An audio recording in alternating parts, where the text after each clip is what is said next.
and creative writing just go together. I mean, really.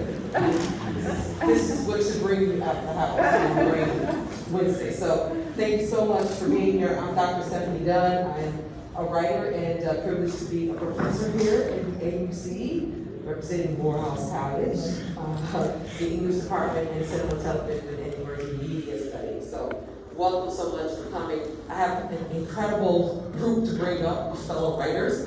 We have with us today Samantha, Chang from the Iowa's Workshop. We have Brinkley from Iowa's Workshop. We have Monica West from the Iowa's Workshop. Dunn and Walton from the Iowa's Workshop. Wandeka Gayle, my colleague, author from Spelman College. And of course, we have Wandeka, professor and author here at the AUC. So if they could join up here, that would be wonderful.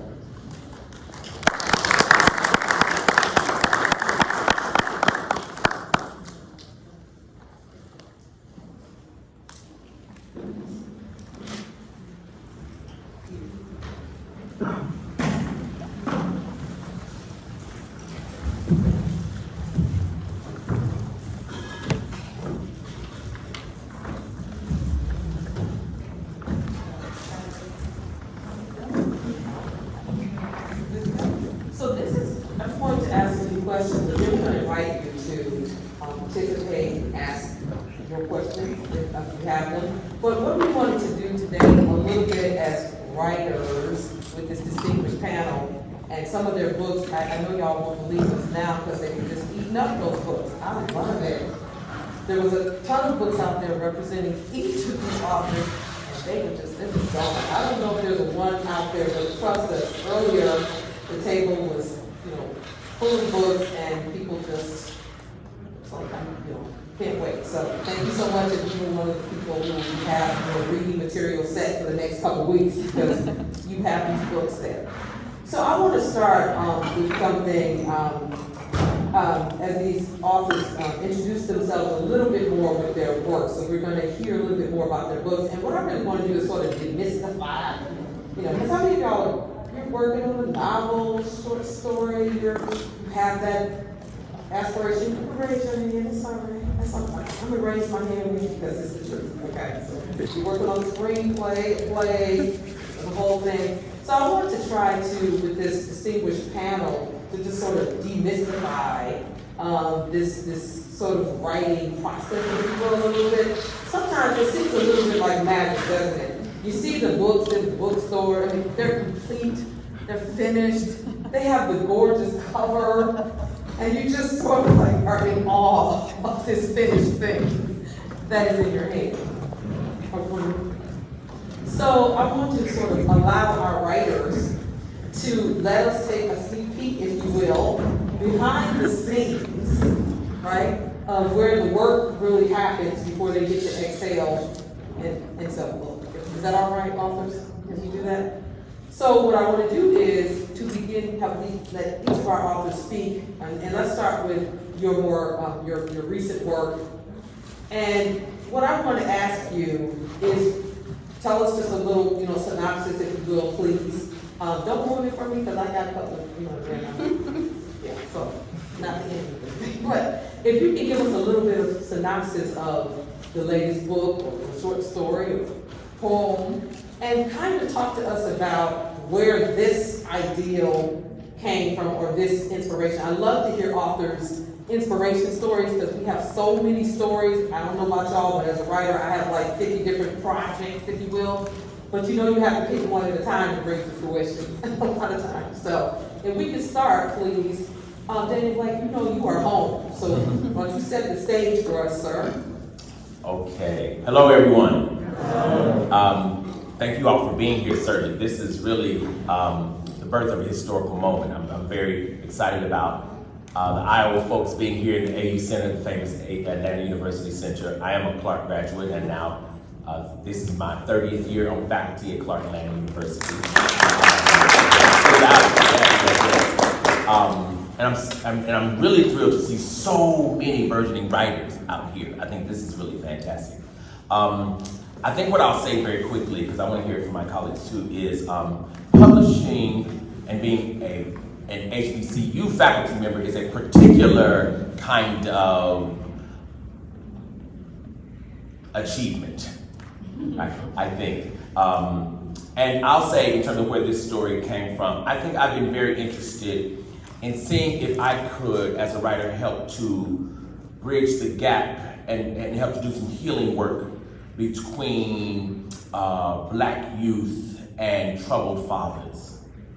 This book is about a very troubled older Black man on his deathbed, and it's in the epistolary form, and he writes all these letters to an estranged gay son he hasn't seen in 25 years, trying to see if he can salvage that relationship before he becomes ancestral. And the book is about the ways in which masculinity has evolved as an idea and a notion over the past 30, 40 years, about the ways in which we once understood abuse as correct as Black people in terms of child rearing.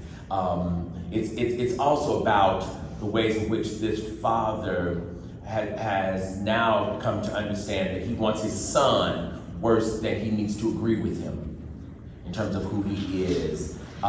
And I hope it does its work in terms of just helping us to understand that we can't avoid intimacy anymore as a people. We can't avoid vulnerability as an achievement of masculine prowess.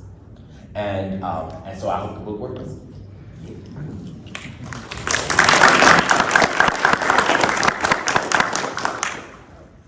Hi, I'm Monica West. I wrote Revival Season, and Revival Season is the story of 15-year-old. First of all, like the idea of books just kind of coming. It took me 9 years between starting the book and They don't come. Well, they don't come. You work on them all the time, and they came out in 2021. It's the story of a 15-year-old girl named Miriam Horton. She's the oldest daughter in this religious family, conservative Christian Baptist preacher who's a revivalist and travels around the South every summer with his family to heal the sick and save people's souls in these tents. And over the course of this one summer, Miriam sees something that happens that changes her full understanding of not just who her father is, but makes her shake her understanding of what faith is. And so it's a story about gender and patriarchy and power, and how that works in the life of a 15-year-old Black girl. Where it came from was books to become from pictures that I see in my head, which would sound kind of something that doesn't make sense, but people who are writers might understand that. I see pictures in my head a lot, and when I keep seeing them, I have to write through them. And so I started with the picture of a van traveling down the road, and I kept seeing it, and so I had to figure out who's in the van and where they're going, and what's the conflict. And Revival Season came from me realizing that I wanted to put someone with no power in the van with someone with a ton of power, and then I backfilled the idea of religion onto it. So that's where Revival Season came from. I don't know why my thinking about bands does not lead to a work of genius, but okay. I'm just like, I'm gonna have to really think about that.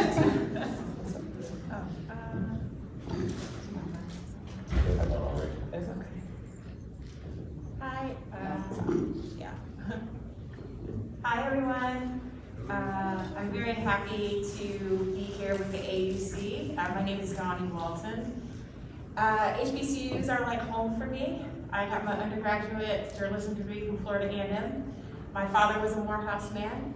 My grandparents went to Talladega, and my husband went to Howard. So I'm surrounded. HBCUs hold a very special place in my heart. My novel, which came out last year, is called The Final Revival of Opal and Nev. It is a fictional oral history about a rock and roll duo of the early 1970s. It's a Black woman from Detroit named Opal and her British singer-songwriter musical partner named Nev. And it's about their rise and their fall and a dark secret that comes to light when they consider reuniting for a tour in 2016 with the backdrop of the election.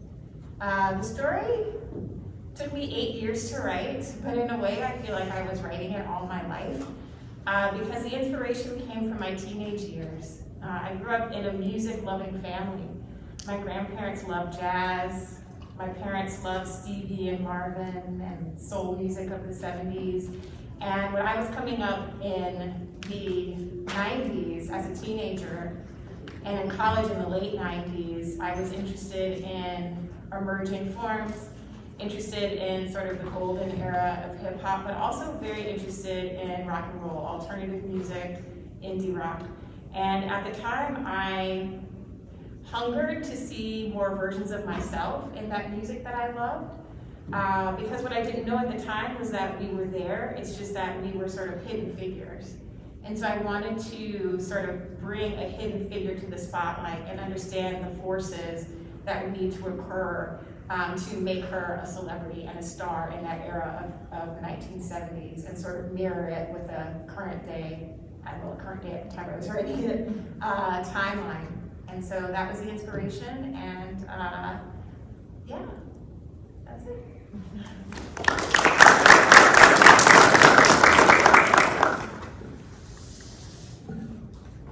Hi everyone. My name is Jamel Brinkley. In addition to being an Iowa graduate, I'm currently in my second year on faculty. My book is called The Lucky Man. It was published in 2018. And it's a short story collection. And I guess what binds the stories, a couple of things bind the stories. One, setting. I'm from New York, raised in the Bronx and Brooklyn. So all the stories take place in those settings. And the second thing, thematically, is masculinity, an exploration of masculinity. So along the same lines that you were talking about.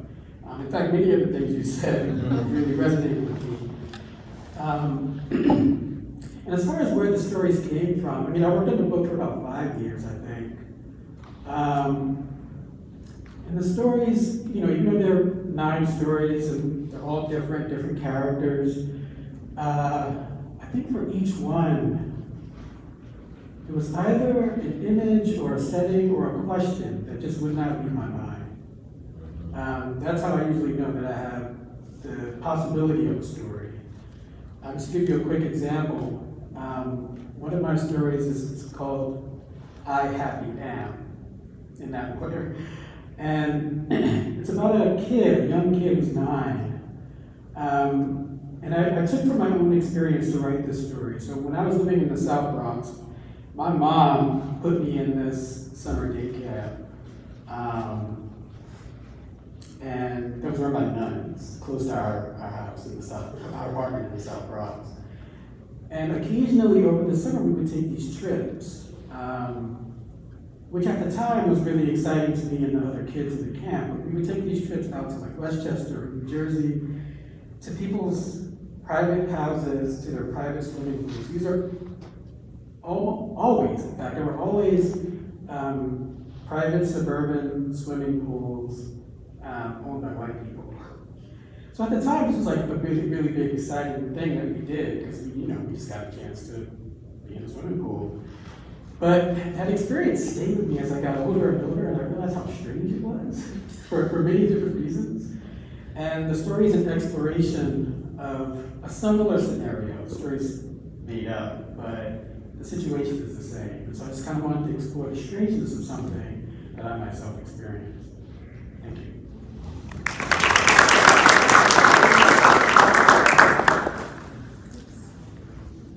Hi everyone, I am Wandeka Gayle, and I'm on faculty at Spelman. This is the ending of my third year. And Motherland and Other Stories was actually a collection that came through my dissertation. It really was a distraction, because I went there to write a novel that's based on a Nina Simone song for women. I think I can talk about it now because a few parts of the excerpts are everybody's gonna be like, oh, let me take that idea. So the novel that I went to write was for women, and then ultimately I realized I could write only about one voice. My name is Stephane. But every time I sat down to write, I would start thinking about, well, let me write this short story.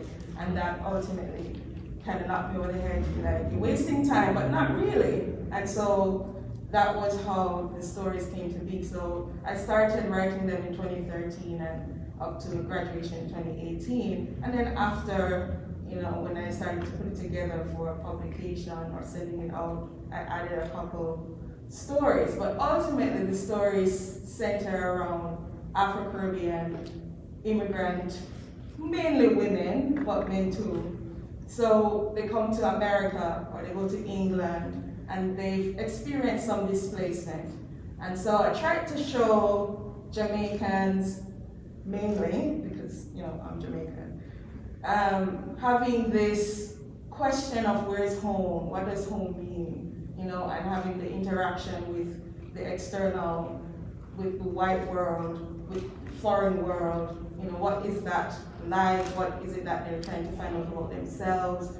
And so I have a story called Prodigal, where a woman comes back from Atlanta to Jamaica. She had left her family to pursue her dream, but did so selfishly. And that doesn't mean that all the characters are coming to America or going to England for selfish reasons, but it also indicates there are a number of reasons that people leave home: for self-discovery, for work, to escape some domestic situation. So mainly that's what these stories center on. And it's interesting too, I should say that sometimes people assume that everything you write about happened to you. And yet, and that's the problem, I think, when we have, mainly, I find it happening a lot to women writers. I don't know if it happened, maybe that's happened to men too, but it's not of the default that people assume, oh, this must be what happened to her and she's working on something, And that's not always the case, but yes, there are some things that, as I said, sort of in the acknowledgement section, that a lot of the stories came from memory, but also from longing and also invention. So it takes away that idea that you can be inventive, that you're really just lightly casting what happened to you in fiction. But that's really not the case. Sometimes you have to think about what does this character want, which is why I think sometimes the stories take as long as they take, because my hearing how long stories take doesn't surprise me, but non-writers sometimes are amazed. They say, but this story is only 2,500 words. How did this take you 4 years? Because you keep wondering, what does this character really want? This ending doesn't feel justified.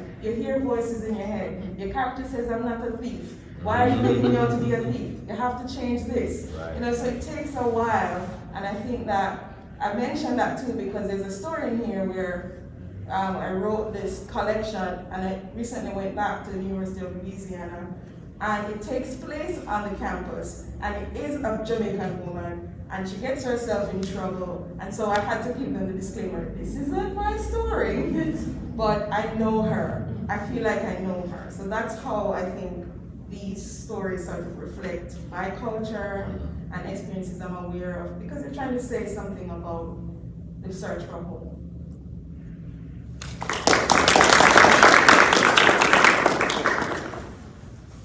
Hi, I'm Samantha Chang, and my book is The Family Chow, which grew out of two explorations. One of them was literary and came from my job as a teacher. I'm a professor of creative writing, and the other is a personal observation that just kind of widened into a novel. So as a teacher, I became obsessed with reading a book, The Brothers Karamazov by Dostoevsky, great Russian classic. But one of the problems with reading a book that you really love, that isn't on today's bestseller list or recently published books, is that you need to make a bunch of other people read it so that you can have conversations with them about how much you like it and what they thought of it, and how the author did what they did. And so I was lucky enough to have a bunch of willing graduate students at hand and made them promise to read the book over Thanksgiving break, which was a big sacrifice for them because it's 800 pages long. But they came back ready to discuss it, and we spent up to 6 hours in 2 separate meetings talking about it with food and conversation, and it became sort of embedded in my mind. I ran a couple of those classes. They were non-credit, just volunteer classes to talk about this great book. And so that was part one. And then the other part of my sort of inspiration for my novel was the feeling of sort of having grown up in the Midwest as a Chinese person, the daughter of immigrants from China, and noticing that everywhere we went, in all the small towns of any size anyway, there was always a Chinese restaurant. You know, there's a Chinese restaurant and there were people serving food, and everyone went to the restaurant. They got takeout, or they sat down, or they went down Christmas because it's the only place that's open, or they went late at night because it was open later than the other restaurants, but nobody really knew anything about the people in the restaurant. But we did, because when we were growing up, we were friends with the small restaurant in our town, because there just weren't very many Chinese people in the town, Appleton, where I grew up. And my mom taught their kids the piano, and we all went over there to celebrate all of our important family occasions. And I thought, I would like to write a novel about a family at a place like this that had been in the United States for so long, that they've established a business of their own and they're technically doing pretty well. And then what happens? You know, like many immigrant stories start with the family arriving in this country, and we hear about sort of the difference. Maybe one of the parents likes it and one of the parents wants to go home. Maybe one of the kids ends up translating a lot for their parent, you know, helping them with the things that they have to do in order to get on in the country, and the kid begins to feel like kind of a parent themselves. But I thought, what happens years after that? 10 years, 20 years, 30 years? They look like they're very successful, but they also still look Chinese.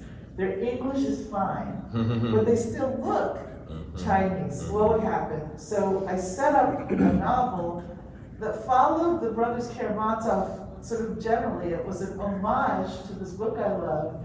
And in the middle of the book, in the Brothers Karamazov, there's a mysterious death. And then so what I did was I created a book where the first half of the book you learn about the family, the restaurant, and why they're, you know, not getting along. And then in the second half, and there's a mysterious death in the middle. And then the second half of the book is more about how that death is, oh gosh, I'm sorry. How that death is viewed by the basically white town that surrounds this community. What do they say? Like, who do they think did it? Like, what, etc.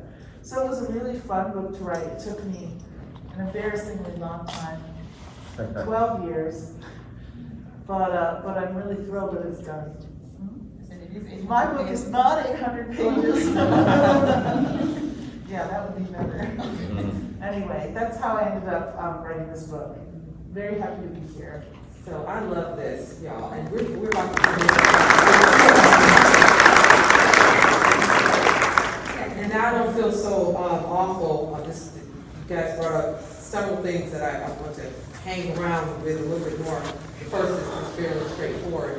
When I say that it took, what is it, 2022? I started writing the novel that's coming out in August, which is a young adult novel, in 2012. Right, and I was breastfeeding my son, who's back there at 12 now. I was actually writing it, you know, the first 20 pages or so with him in the one arm, and you know, that's why I can't even type it two hands now. I can't even the whole rest of the novel was one hand. But I want to demystify that. 8 years, 9 years, 12 years. Now some folks, when we draw a picture of what that means, does that mean because I outlined it and I wrote 10 pages in 2012? Does that mean, you know, because I was working on other things, I was raising children, I had a crisis, I was teaching, I was working so full-time, and so I came back to it 2 years later.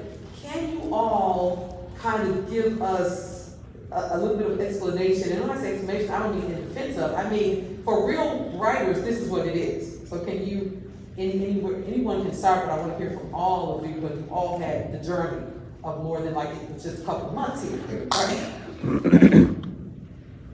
I'll start. I started writing my novel in 2013, and at the time I was in an entirely different career. I worked in media, I worked in magazines. I was an editor for Essence magazine at the time, and it was a very big job. It was like a 12-hour-a-day job.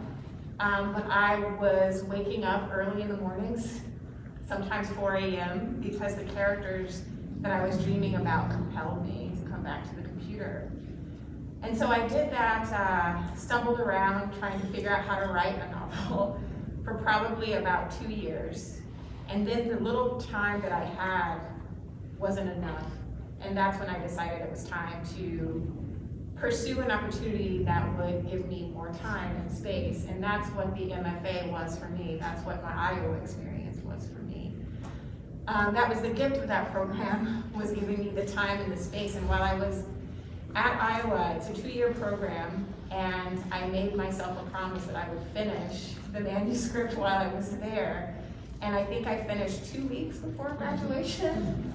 And even then, as focused as I was on the novel and writing, there were times where I was stuck. There was a time where I had to take a semester off and work on other things while I unlocked, a particular plot point, or like understanding the characters a little bit more. And then the first draft is not the finished book. There are revisions upon revisions. So I think I was maybe about 5 years into the process when I finished that complete first draft. And then when I got back to New York, found an agent, we worked on a couple of revisions together, and then the agent sells the novel, and then you work on revisions with your editor. So it's definitely a process that requires dedication and time where you can find it. And so let me ask you, just before someone else jumps in, do you include the times when you are, quote, not writing? I'm not sitting in front of the computer writing, but I am taking notes, I'm outlining. I call it that sort of the mental writing that you do before you sit down and write. So there are times when you're not physically sitting at the computer, but you are working on that work. Yes. I consider the times where I was washing dishes and thinking about my characters sort of zoned out as writing. So there's a lot of that before you even hit the page. Yeah. I'd love to follow that up. I was listening to all of my colleagues, and I wish I had a kind of an amen corner for everything you were saying, because it is so remarkably true. For me, teaching here in the AU Center, once the semester starts, my creative writing is done. Because I'm grading papers constantly. I'm grading papers, I'm preparing lectures, I'm dealing with students. And I'll steal time as I think of it.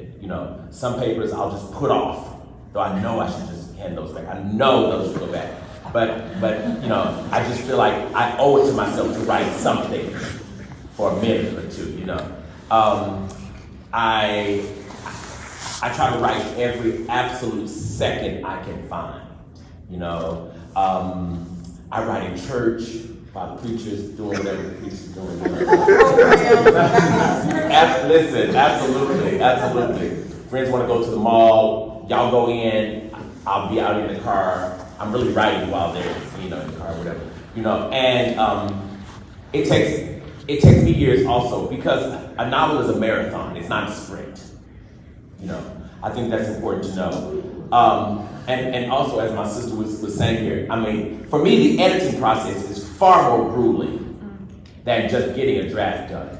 The editing process is just grueling. Like, you forget how many revisions. Oh, you don't even remember anymore. This is the 8th draft maybe of this book, and literally sometimes I rewrite the entire novel. Go all the way back. But when it gets on the shelf, you're proud of it. And it matters in terms of quality. And so I just want to say that, and then one other thing to say simply, the thing that messed me up when I first started writing a novel is that I wanted a novel instead of I want a page. Once I got there, I was able to finish a novel because I want a page, and then I want another page, and then I want another page. And now, if I write 5 hours, I've done well to get a page or 2. Right? I never get 10 pages in a day. Who does that? And see, I love you saying that because I've been at writers' conferences where you have the keynote author. Somebody like, oh my God. Well, I remember once it was Walton mostly, and other times it was somebody else. So I'll never get this writer who I really admired. 2 of them.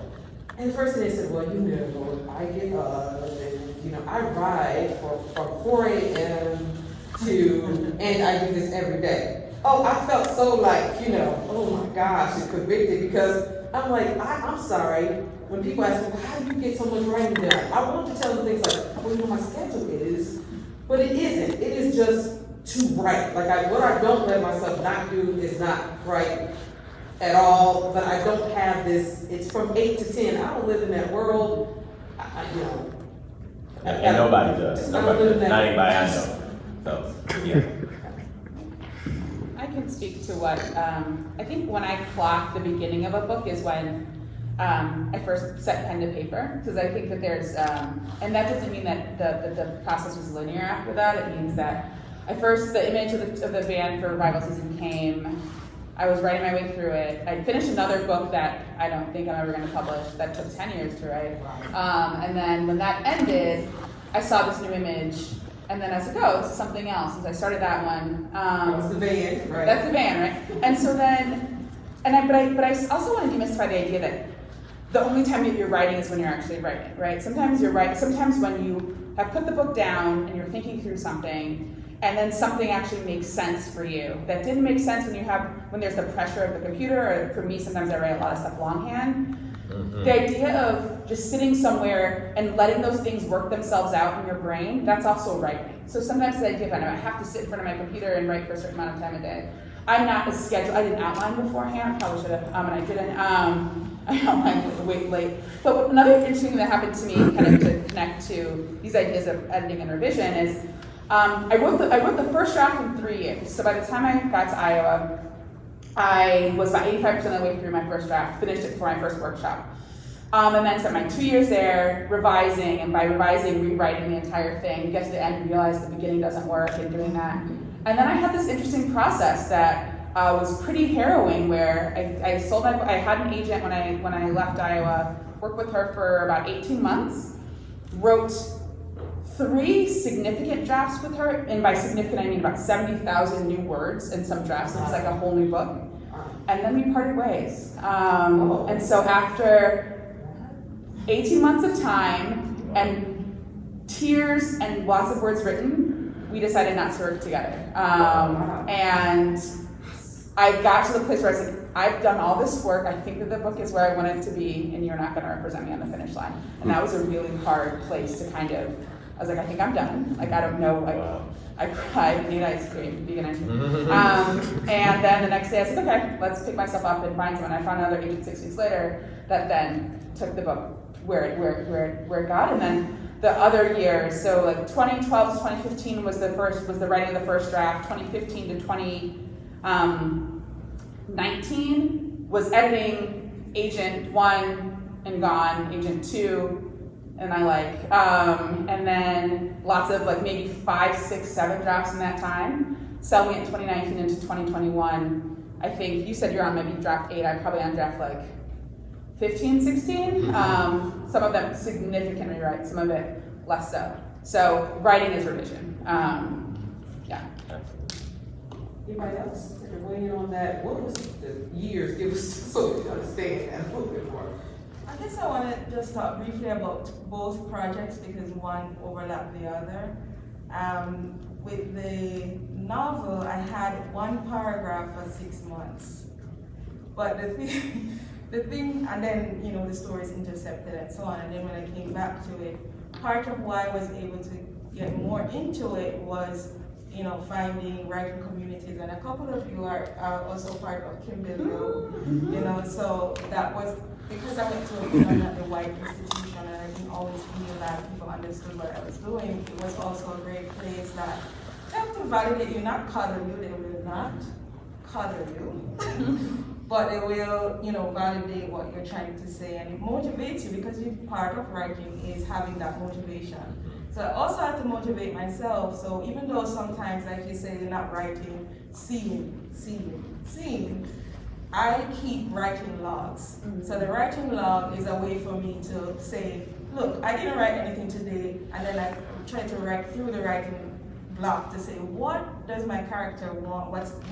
This is the problem I'm having, and I talk to myself in these journals, and it really helps me because I go back and then I kind of jump off from those questions that I had. And so the novel that I'm working on now has taken me, and I count the 6 years because from when it started, and then there's, I guess, a couple of years of gestation period, and then I count the years even though the most prolific times are during the summer. And as you mentioned about the fact that you're a professor, it's not that you can't find time, it's just that it's so taxing to give all you can to your students and also give all you can to your work.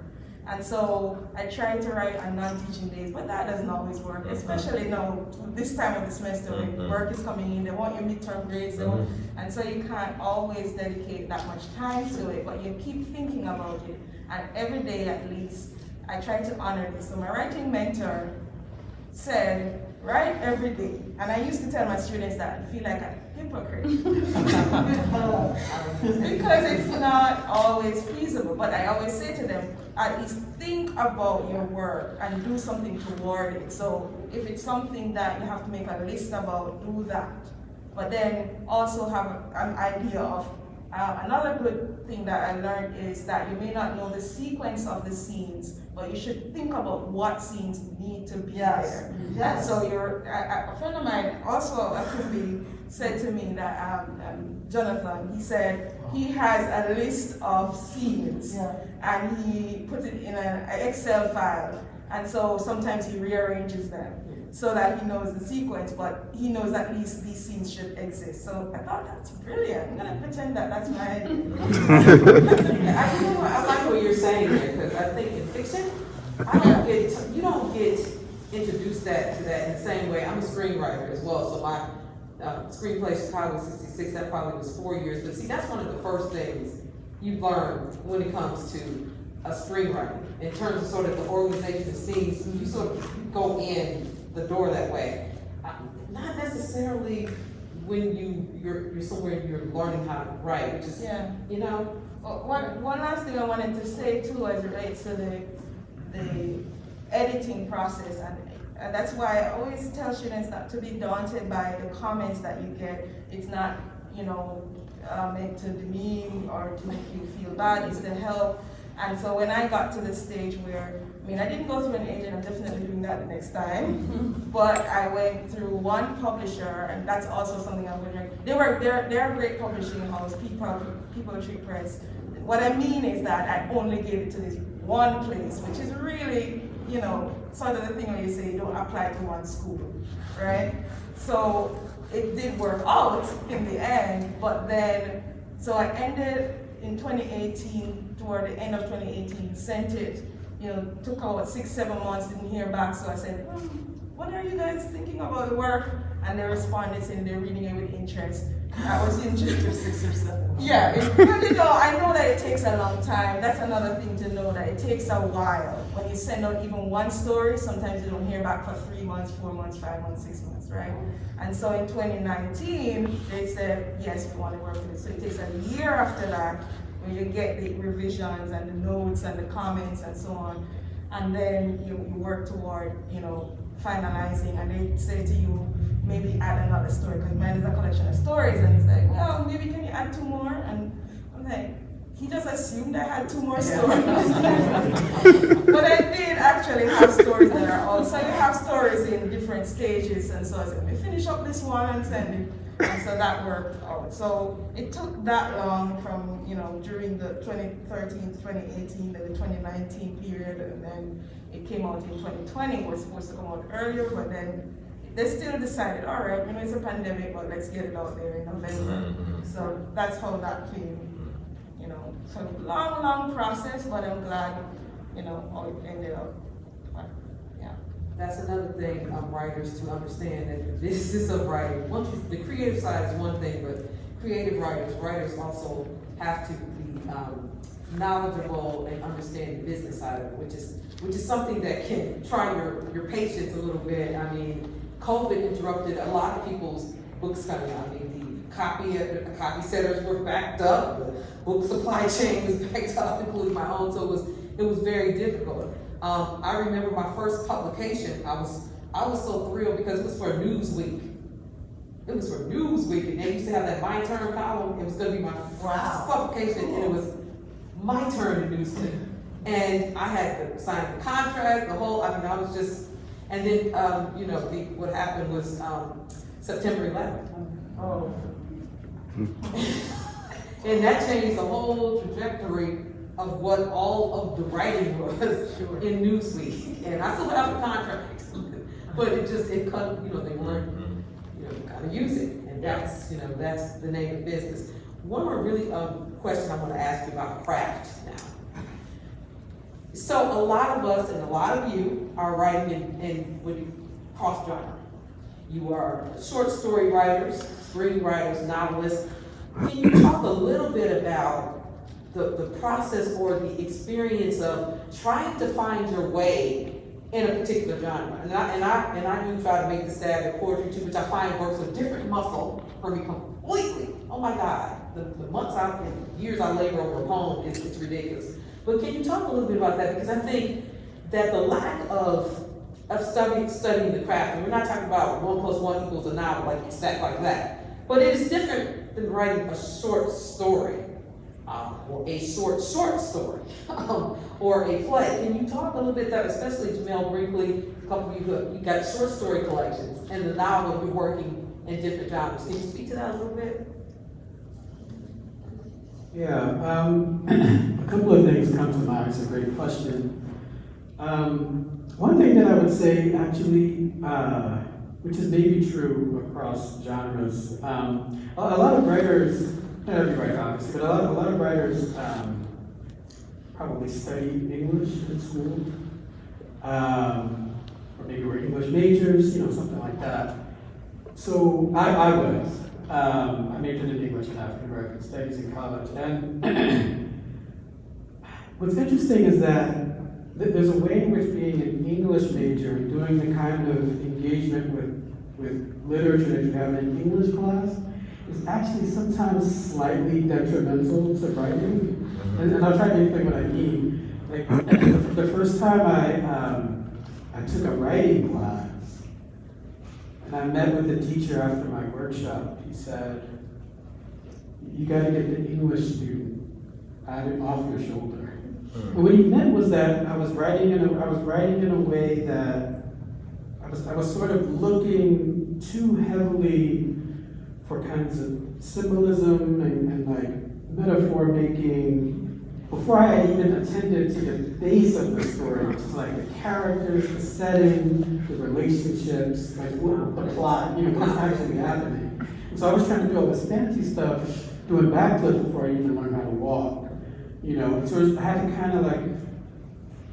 kind of forget my English class self just a little bit, just by a degree, in order to get real kind of basic and write the stories. But what I'll say about short stories in particular, what often happens, people are talking about the importance of revision.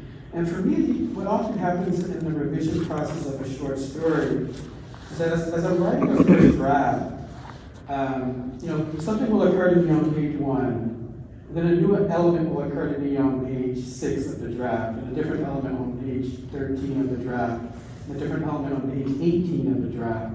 So by the time I get to the end of our first draft, I kind of have 5 different short stories. And part of the work of revision is actually making it one story by pulling those things that show up later in the process up to the beginning of the story. So it's all one kind of cohesive story. Now say all that again for my students too. And I'm saying similar things about their short story draft. Yeah. So for me, it's often that. It's like, okay, well, by the time I got to the end of this draft, actually I'm writing kind of a different story. So how do I make it one story? How do I make it unified? How do I give each element of the story the runway that it needs to take off? as early as possible in the story. So for me, it's about structuring the story in such a way that it feels kind of dense at the beginning, and everything just kind of flowers by the time you get to the end. I love that. So I want to invite you all to ask a question to of our authors, if you would like. So if you'd like to ask a question, yes. Introduce yourself. Hi, my name is Evie Rice. I'm a sophomore mass media major at Park Atlanta. And I would like to know, how do you, was there ever a time that you were editing, you were writing your story, that you found your ego getting in the way? What's the difference in your ego and then somebody changing your story? Say, because sometimes I feel like my ego's in the way, but then also I feel like my story might be getting changed, or what I'm doing is, being challenged. So what's the difference, and how do you handle that? Can I ask you to qualify what you mean? Do you mean that somebody else is pointing out this to you, or you're aware, that they tell you to do something and it changes your vision? Or yourself? Oh, actually, how does I understand exactly what you're asking. Yes, exactly. Sister, listen, it's your ego. It's your ego. Because, the truth of the matter is, where I had to really grow was other people are as deep as you. There's no thing. Other people just don't get it. It doesn't work. Somebody's as smart as you.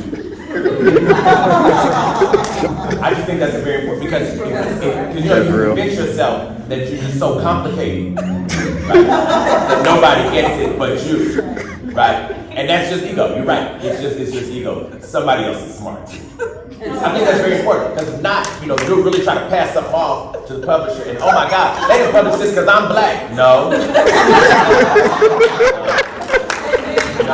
It didn't make no sense. And I'm being funny, but I'm being very serious too. Because that ego is very real. The thing I have really realized is one of the best things, which is why I've always loved the idea of Iowa. I've never been in there, but I love the idea of Iowa Workshop because I think the best thing you can have is trusted readers. Yeah. Exactly. Somebody who will read this and say, this was great until page 7, and it falls apart right there. Believe them.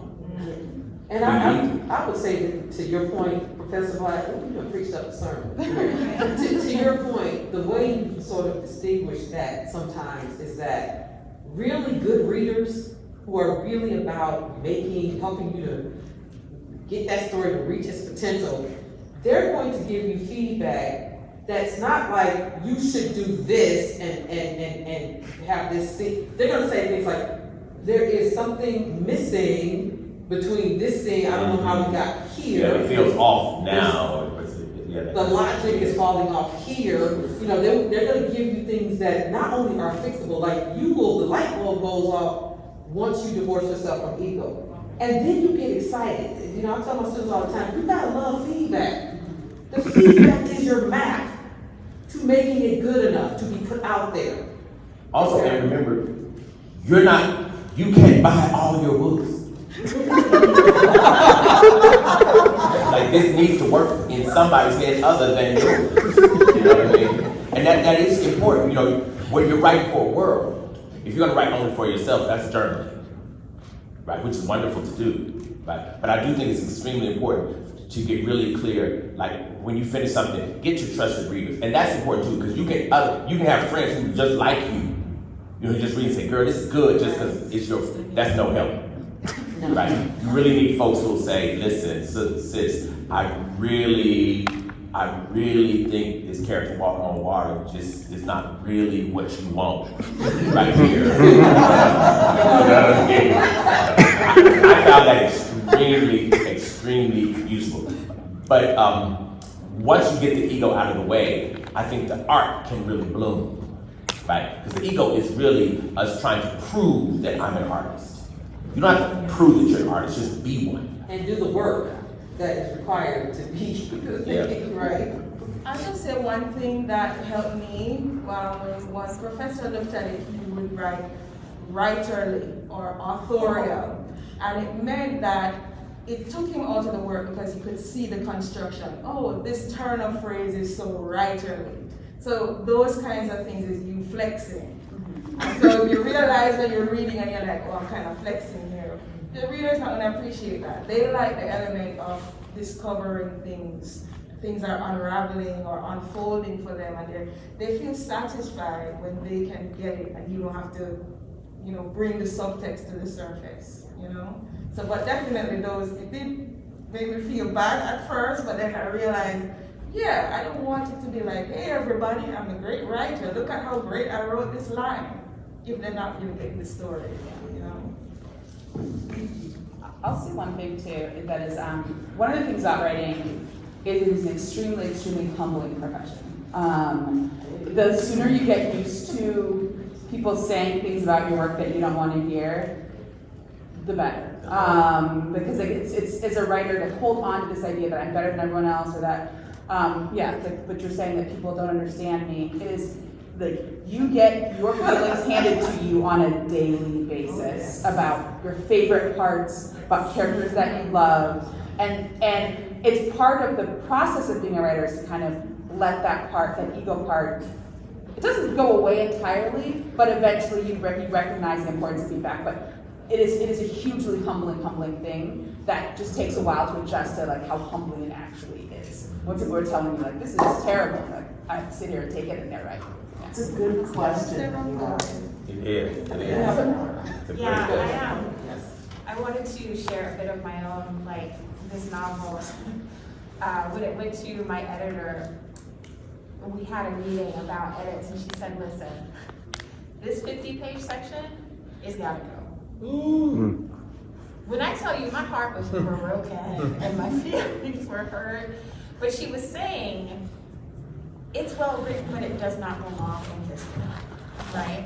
And you always have to think about your writing as a whole, right? You have to think about pacing. You have to think about how ideas are hanging together. And even if it's beautifully written, if it doesn't belong, it is wrecking your book, right? And so one thing that helped me is, I fought it because I was really attached to this section. I really, really loved it, right? And one day I said, I'm gonna prove her wrong. I'm gonna take it out and I'm gonna see it doesn't work. And I cut it and I put it in a file and I read the whole thing again and I said, she's right. She's right. Been there. But you know what? I still look at those pages and I say, these are well written. This is not bad writing, but it did not belong in this book. It slowed this book down. It made it a worse book. And I would add too that this doesn't go just for like novel writing or fiction writing. Right now, like I told my students, I'm sitting there, I got the novel out, and what comes back, the screenplay revision notes from the producers for the screenplay. And I was like, okay, here we go again. And it's also true if you're going to write professionally for magazines, or, I do a lot of that, field reviews, writing about culture for like The Atlantic or Vogue. And I've never had an experience where there wasn't they're going to cut that, right? And there have been times when there was something I was really attached to, but they're like 1,200 words. It's got to be 1,200 words, and it cannot go over. And I was like, this is really important, to me, when I looked at the overall output, and it didn't change, the content, the meaning of the piece. I'm like, this is not the battle to be fought. I did fight a battle over the title twice of my work, and that was different because I have this play called Titty, and it's about two sisters, and one of them is a young black woman which has been produced in Atlanta who has breast cancer. She's young, it's breast cancer, and it's two black women. Well, they use the word titty, and behind closed doors, okay? They're like, girl, my titties, it's that, I was capturing that tongue. And so when they wanted to team with this, I won't say the organization, it was a major cancer organization, but they said, well, but the title might offend some Belgians on our board of the thing, thing. Now that was one of those, I don't know, maybe I shouldn't have, but I couldn't, you want to change to something weird, right? It was weird. But that just didn't feel right, and I could not do that. The title was Titty, and it wasn't one of those little things, it was, because that wasn't the right reason to change the title. You understand what I'm saying? And, I have the book Bad Bitches and and Fast Food for supermarkets, and that, my sister was like, nobody's ever going to publish a book called Bad Bitches and Sassy Supermarkets. But see, the title wasn't to be racy. I discussed the word in the book.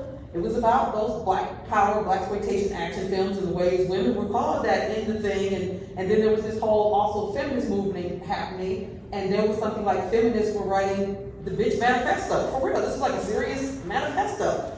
And so I really worried and obsessed about it. I did change the title. And when the University of Illinois Press finally wanted to publish it, and I was like, the title. Like, no, we love the title. The title, like we say the title every time, every chance we can get, Everybody's like, how's the Bad Bitches title going? It was that kind of thing. So I'm just saying that, to just kind of sum up here, I think the least of our worries as a writer is to worry about, people reading it and then they don't give us the feedback we want. I mean, what's really injurious is when people don't want to give you feedback.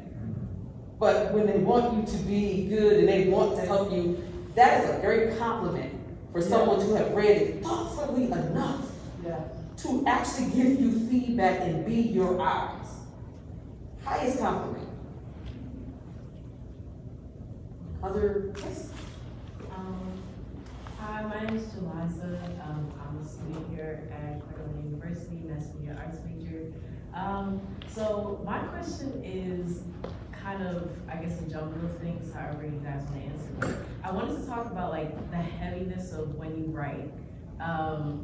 Specifically, like I'm writing something now, but especially things that, although they might not have happened to you, they seem like really personal, and like some stories or like what you write can feel so heavy to the point where they have like physical like manifestations of like physical, you get the heaviness of what you write just like physically affects you because it's like on your head, but at the same time you feel it like your characters feel it.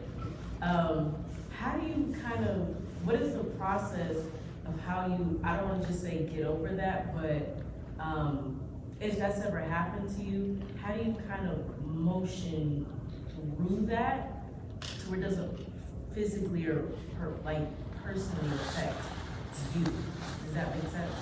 Whenever you write. So Chang, can you weigh in on that a little bit? I'm afraid this next one's up your work, and I'm also, I hope several of you do, and Daniel Black, I still remember you reading from your previous book, a section that was like one of those sections in Beloved. Ooh, and everybody, we kind of cried by the time you finished reading it, so I know a lot of you identified with what you said about, even when you read it and you wrote it, you still feel it now. But I wondered if you could start. No, I was thinking, I know that I'm really writing about something that matters to me when it affects me physically. I get affected not only by the material I'm writing about, but sometimes I'm affected because it's so hard to put down on the page, and it's so hard to figure out how to write it so that it reads the way I want it to. And I think this is one of the reasons why it's okay not to write really fast. I think sometimes you go through a period where you write something that's hard on you, and you have every right then to take a break and rest. I think I wrote, in my first book, I got really, really bad, like summer and cold, but I basically caught it because I was trying so hard to write this one part of my book, and I just tried and then got really sick. And I realized, oh, your body's telling you need a break from this. So I just took a break, and then I was okay. You don't need to push on through physical pain.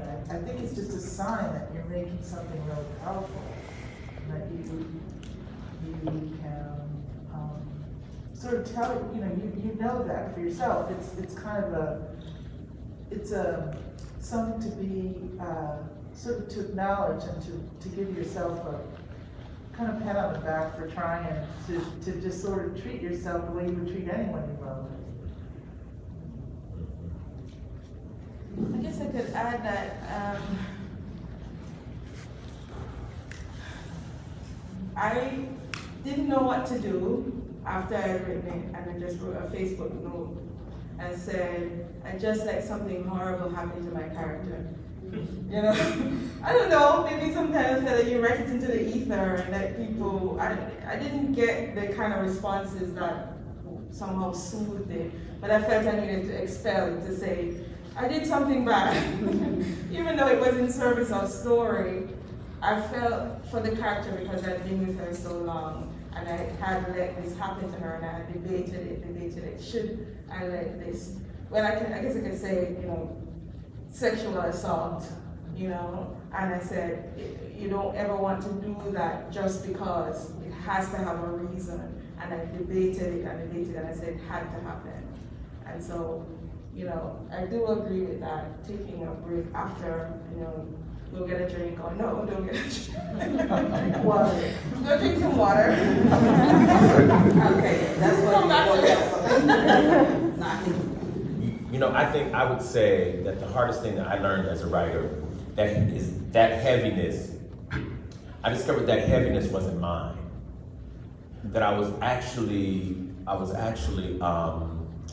empathing what I guessed would be other people's response to my truth, right? Meaning I was trying to preempt, right, what I believed would be other people's wrestling with the complexities of my truth. And it was heavy because in some ways, when I first started writing, I had not yet agreed to be that known. I had not yet agreed to be that vulnerable, right?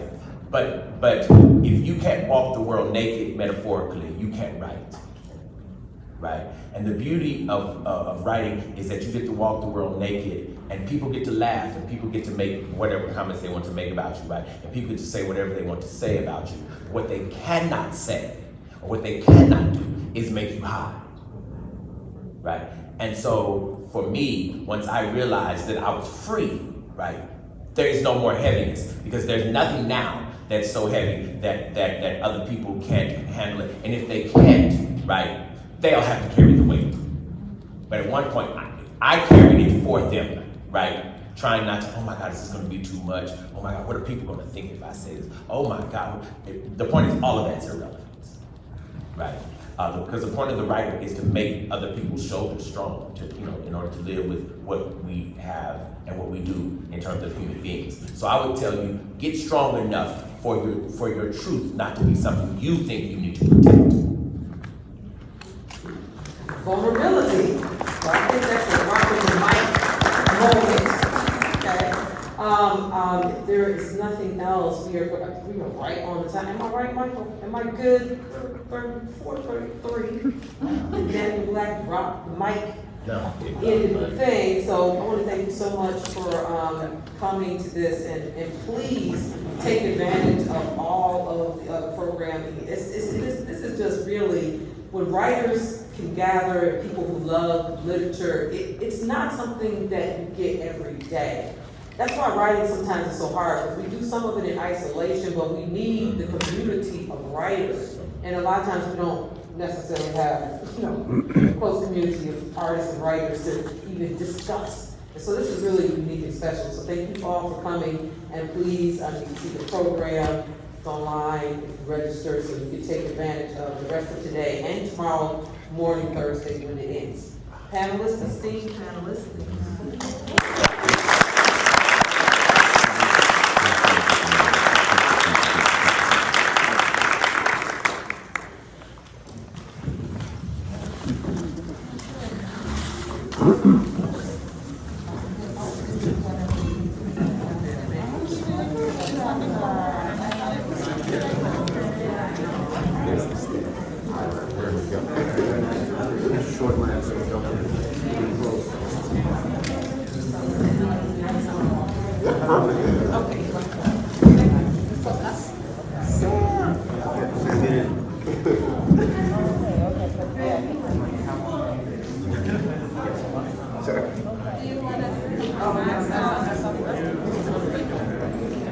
It's up to you, whatever you're comfortable with. Hold your breath, we'll do it real quick. Thank you. Oh, that's nice. Thank you. Awesome. Thank you.